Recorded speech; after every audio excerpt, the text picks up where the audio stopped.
Hi everyone, it's Jo here, and I'm talking to you today about Southdown Voice. Now this is something that we discussed at our most recent Southdown Connect meeting, and so this is really for anybody that wasn't able to make it. Rather stupidly, we forgot to hit the record button, so this is my second attempt. What I'd love you to do is, if you've got any questions or thoughts, please share them with your forum representatives, because I'll be discussing the contents of this and the forum's reflections on this at the end of this month.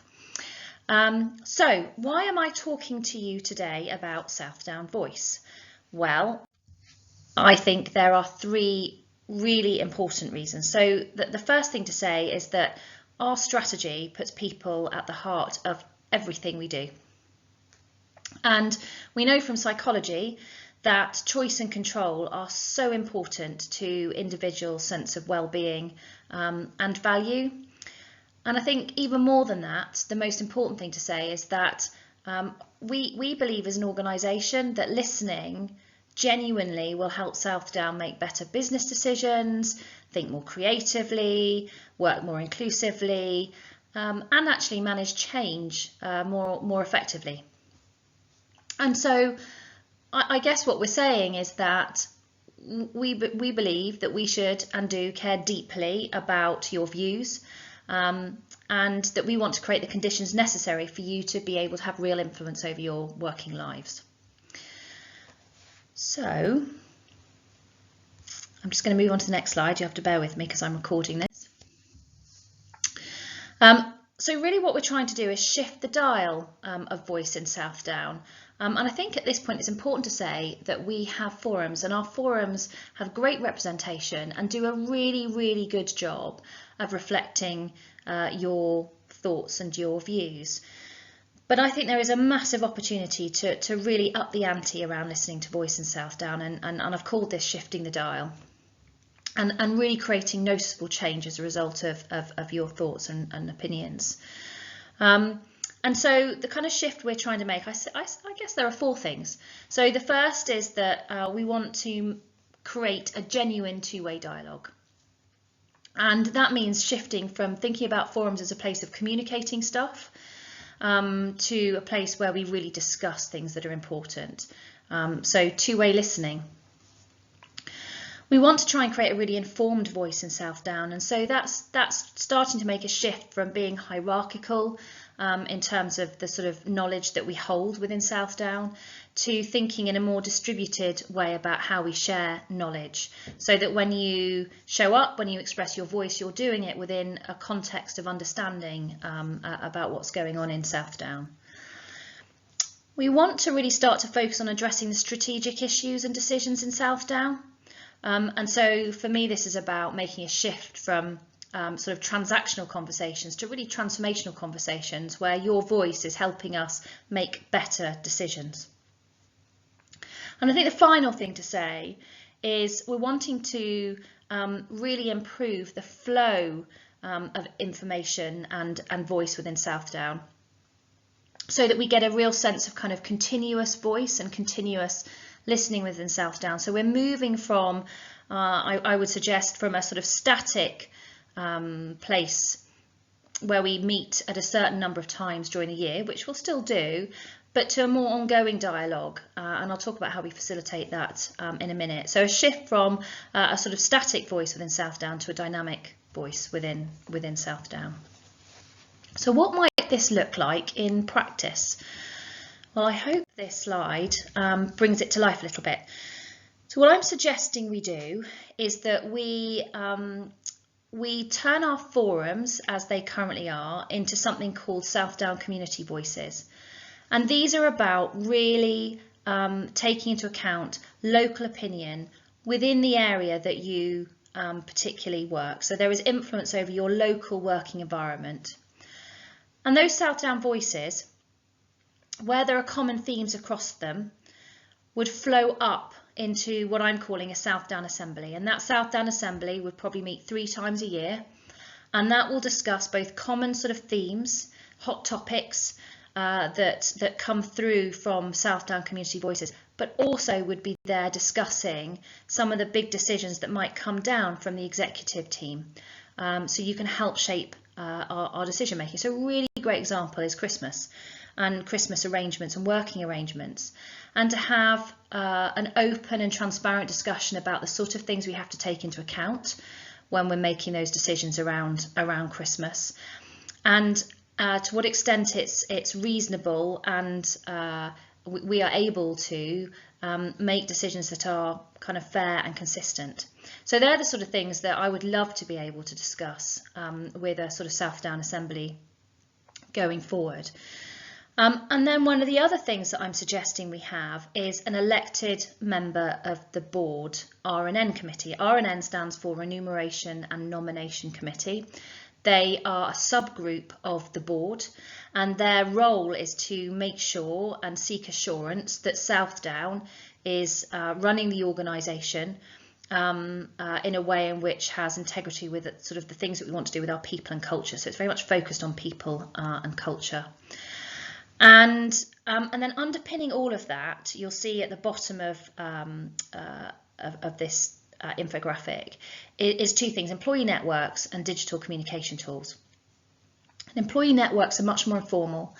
They are led, instigated by individuals within Southdown who have a particular shared experience or a lived experience and want to be able to create a group that comes together to talk about that in a safe place. It's a place of learning, of exploration, building understanding, and they would be facilitated by a sort of framework that Southdown puts in place, and maybe a little bit of money in order to, for example, allow guest speakers to come along. So they're a really sort of dynamic, but come from the heart of Southdown, not something that's imposed, not a structure that's imposed. Any one of you could say, actually, I want to set up a networking group. And we'll create a framework that enables you to do that. And the digital comms tools really says that, and this is the bit about having an ongoing continuous voice and continuous listening. So it's not just about when we come together on a regular basis in either the Southdown assemblies or the Southdown voices. It's about using the tools that we have to create an ongoing dialogue. That could be a really great use of Microsoft 365 chat facility. It could be how we use our intranet in a different way. So there are all sorts of opportunities we have to create an ongoing dialogue in Southdown. So the next slides give you a little bit more detail. So Southdown Council or Assembly, the name is up for grabs. You'll see that I flip between the two. Actually, I think I like Assembly the best, but anyway, we can have a discussion about that at another time. But the purpose of the Southdown Assembly is about elected representatives coming to present hot topics that are coming up from the local committees. And discussing some of the big issues that are being discussed and considered by the executive. Probably we'll meet 3 times a year.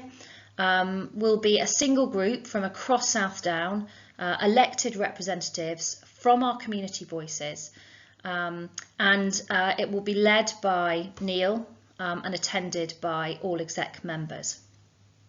And then we have the Southdown Committees for Voice. They're about addressing local day-to-day workplace issues. Again, we'll meet 3 times a year, but ahead of council, so we can get that flow of hot topics coming up. And we'll have multiple community voices for each agreed area of the business. They will also be elected, and they will be led by a senior responsible manager. And then the other voice mechanisms that I referred to, the elected member of the R&N committee is to provide a kind of employee perspective at R&N meetings and to really increase transparency for Southdown colleagues. So that representative would be able to assure all members of Southdown about the integrity and the sort of level of conversations that we're having in that R&N meeting, that there's a sense of accountability, but also in those meetings to be able to present a voice that isn't part of the executive, that's independent of that and a different perspective. So I'm suggesting that this is an elected member, but not someone that's coming through from our other channels, so our committees or our local sort of committees or our assembly, and that will ensure independence. And then in terms of Southdown networks, this is about creating shared communities that provide opportunities for learning and awareness raising. And one of the things, if we get these really going, is in order to make sure that we've got really strong EDI representation at our assemblies, I would suggest that we have whoever is leading any network group would also attend the assembly, so that we can make sure that there is a really strong representation with different perspectives and positions coming to that meeting.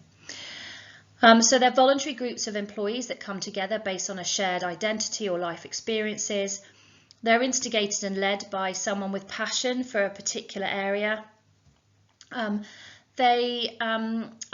would suggest would have a senior leader acting as sponsor, so that if there are ideas that you need unlocking, that there is somebody there that could do that for you.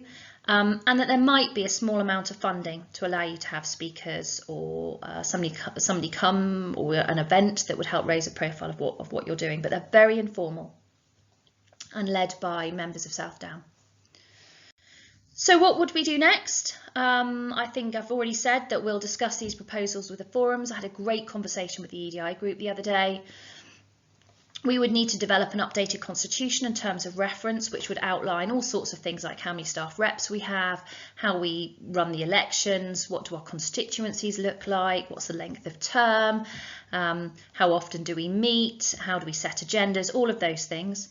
We need to consider if there's any training that you require. I'd need to create the enabling framework for the networks. And I should say that Sharon Borrett has stepped in to help support me with that. So she will be leading the setup, the establishment of network groups across Southdown. We'd obviously then need to run elections for the Assembly and the local committees. And we would need all of that to be facilitated, and so Sarah Hobden has kindly volunteered to help me coordinate the running, ensure that the elections happen properly and on time, and she'll be working to deliver that over the next few weeks once we've had a discussion at the forums, and if the forum members think that this is a great way forward, because I'm not doing anything without hearing your voice and your thoughts first.